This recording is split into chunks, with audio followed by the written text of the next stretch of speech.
प्रिय विद्यार्थियों नमस्कार। हिंदी की ऑनलाइन शिक्षण व्यवस्था में आप सबका हार्दिक अभिनंदन स्वागत। आइए प्रारंभ करते हैं हिंदी व्याकरण का अध्ययन। आज हम हिंदी व्याकरण में पढ़ेंगे वचन के रूपांतर। देखिए यहाँ कुछ शब्द लिखे जा रहे हैं। लड़का, लड़के, लड़कों।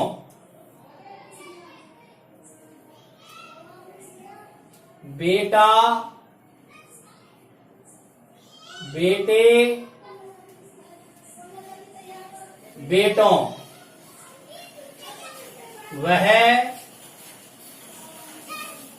उन्होंने। मैं, हम, हमने। इन शब्दों को पढ़ने के बाद और आपको ये ध्यान में आ रहा होगा कि वचन के कारण से शब्दों के रूप बदल रहे हैं। सामान्यतः वचन में हमें ये पढ़ाया जाता है, लड़का का बहुवचन लड़के होता है, बेटा का बहुवचन बेटे होता है, वह का बहुवचन उन्होंने या वे होता है, मैं का बहुवचन हम होता है। लेकिन यहां एक रूप और देख रहे हैं हम, लड़कों, बेटों, उन्होंने, हमने।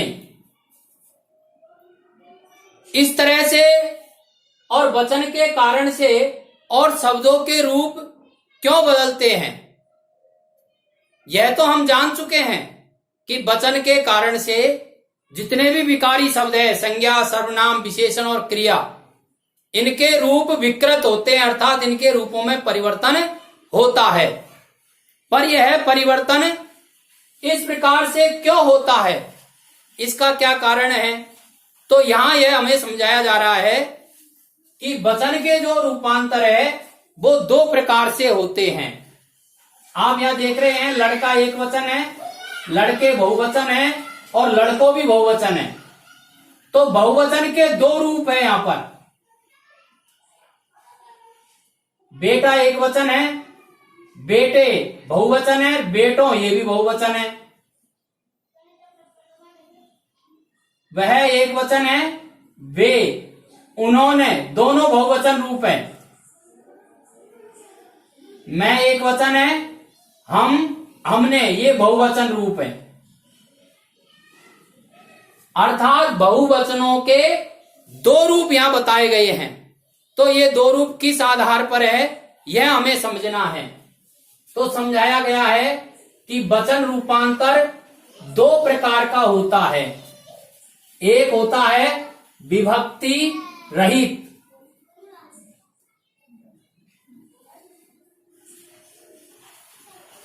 और दूसरा रूप होता है विभक्ति सहित।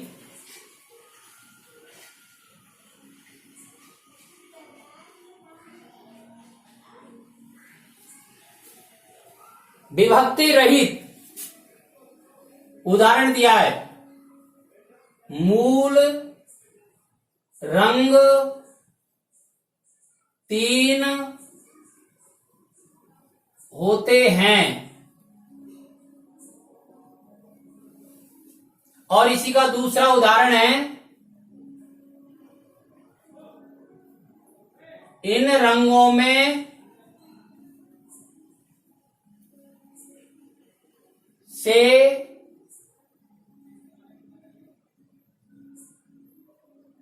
कौन सा अच्छा है।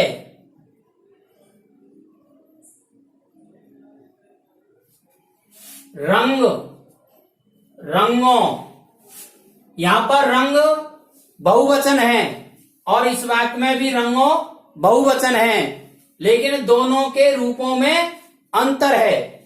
यहां पर जो रंग शब्द है यह तीन के कारण से बहुवचन है, और यहां रंग एक वचन का रूप बहुवचन है, रंगों। यह विभक्ति रहित है और इसमें विभक्ति लगी हुई है में। अर्थात वचन के रूपांतर दो प्रकार के होते हैं।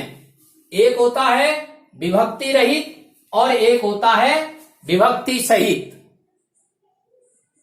अब आपको यह भी ध्यान में आ रहा है यहां कि विभक्ति रहित और विभक्ति सहित दोनों बहुवचनों के रूपों में अंतर है, अर्थात विभक्ति रहित बहुवचन और विभक्ति सहित बहुवचन के रूप भिन्न भिन्न होते हैं।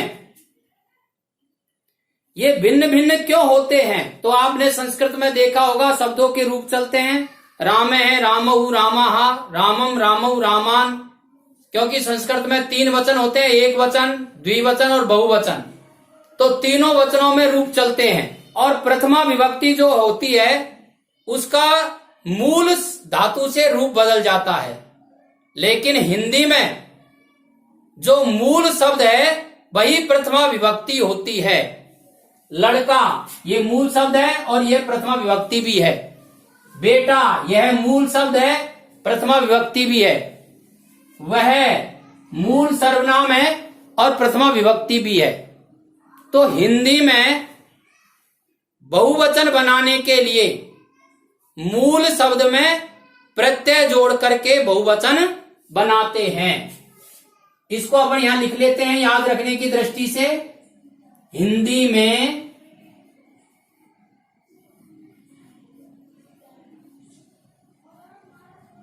संज्ञा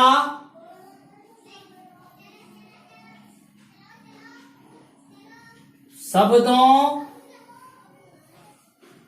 के मूल रूप में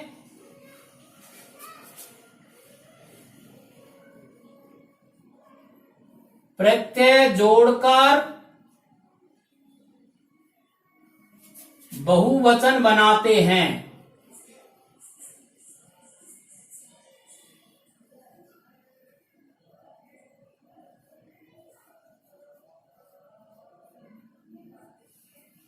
उदाहरण,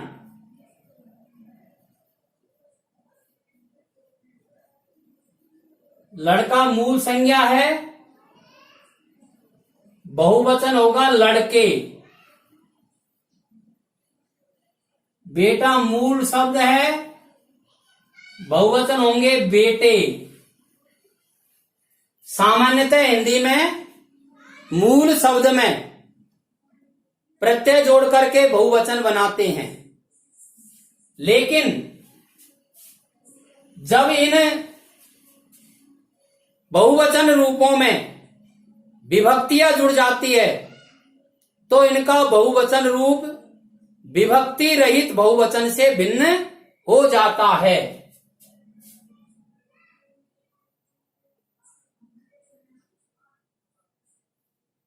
लड़कों ने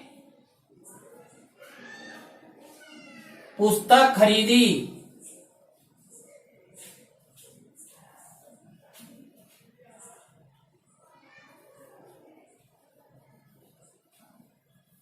बेटों को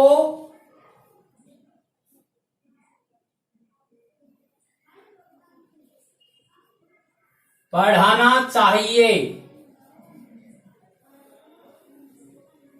अब यहां लड़के और बेटे ये विभक्ति रहित बहुवचन है। लड़कों ने बेटों को, ये भी बहुवचन है लेकिन विभक्ति रहित बहुवचनों से इनके रूप भिन्न हैं। ये भिन्नता किस कारण से आई है? ये भिन्नता आई है इन रूपों में इनके साथ विभक्ति लगी हुई है। तो जब शब्दों के साथ में विभक्ति जुड़ जाती है तो बहुवचन का रूप विभक्ति रहित बहुवचन से भिन्न हो जाता है। तो आज का जो ये पहला हमारा प्रकरण है वचन रूपांतर, ये हमको समझ में आ गया होगा कि वचन के रूपांतर 2 प्रकार से होता है, एक विभक्ति रहित और दूसरा होता है विभक्ति सहित। इसके बाद में वचन की पहचान कैसे करते हैं?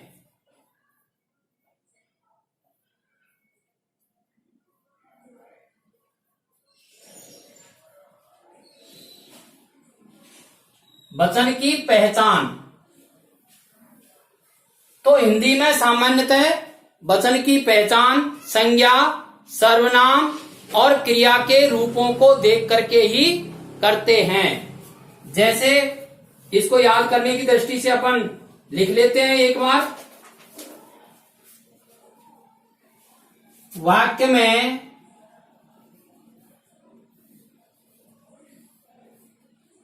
वचन की पहचान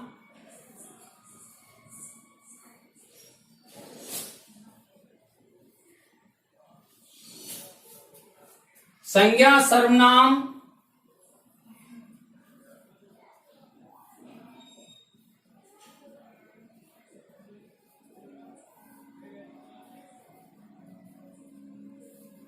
क्रिया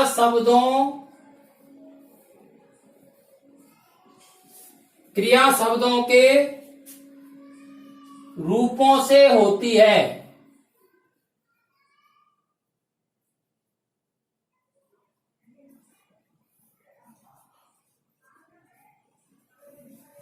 वाक्य में वचन की पहचान संज्ञा, सर्वनाम और क्रिया शब्दों के रूप देख करके ही अपन करते हैं। जैसे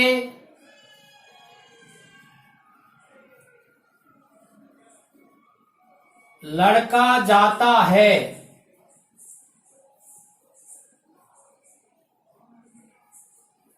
लड़के जाते हैं।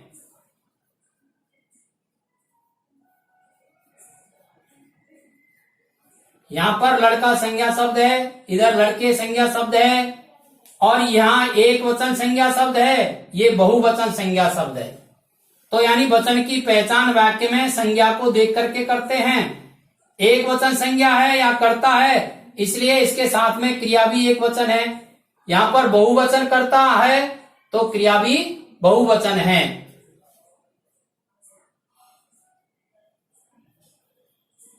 वह जाता है, वे जाते हैं।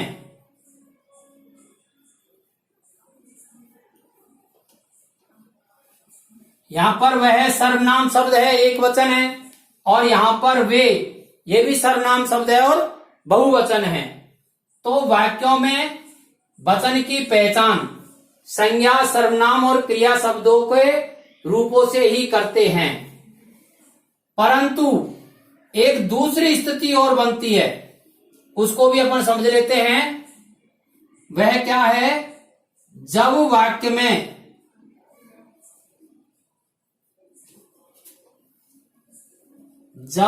में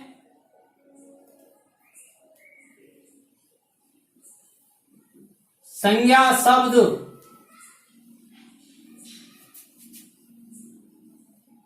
एक वचन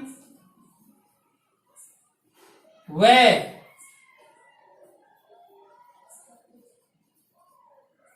बहुवचन में समान रूप से प्रयुक्त होते हैं।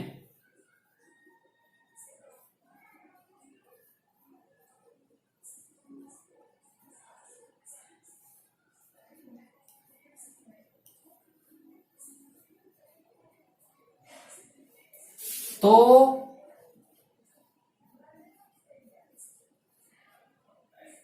वचन की पहचान क्रिया शब्द द्वारा होती है।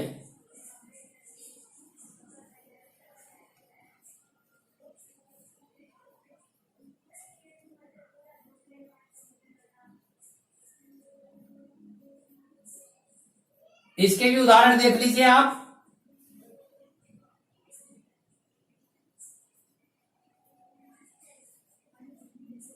आदमी जाता है, और दूसरा वाक्य इसका दिया है आदमी जाते हैं।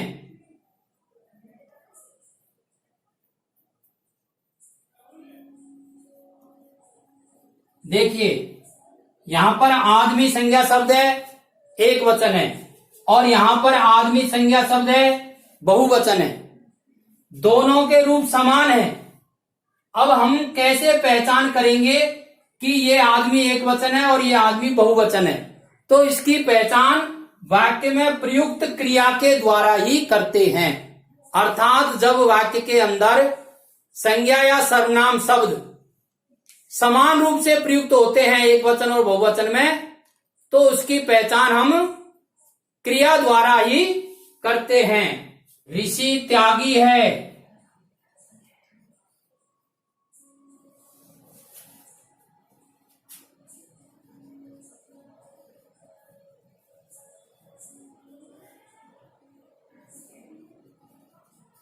ऋषि त्यागी हैं।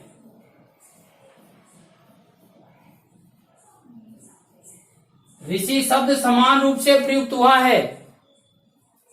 अब इस ऋषि में वचन की पहचान है क्रिया द्वारा होगी। है यहां पर है क्रिया एक वचन है और यहां पर है क्रिया बहुवचन है। इस प्रकार से यदि संज्ञा शब्द समान रूप से प्रयुक्त होते हैं तो वचन की पहचान क्रिया द्वारा होती है। और पहला नियम है कि वचन की पहचान संज्ञा सर्वनाम क्रिया शब्दों के रूपों से होती है। इस प्रकार से आज के इस प्रकरण में हमने वचन रूपांतर और वचन की पहचान ये दो विषयों का अध्ययन किया है। अगले वीडियो में हम वचन एक वचन से बहुवचन बनाने के नियम इसका अध्ययन करेंगे। आप इसका स्क्रीनशॉट ले लीजिए और इसको समझने के लिए कम से कम 2 बार इस वीडियो को आप पूरा सुने। धन्यवाद।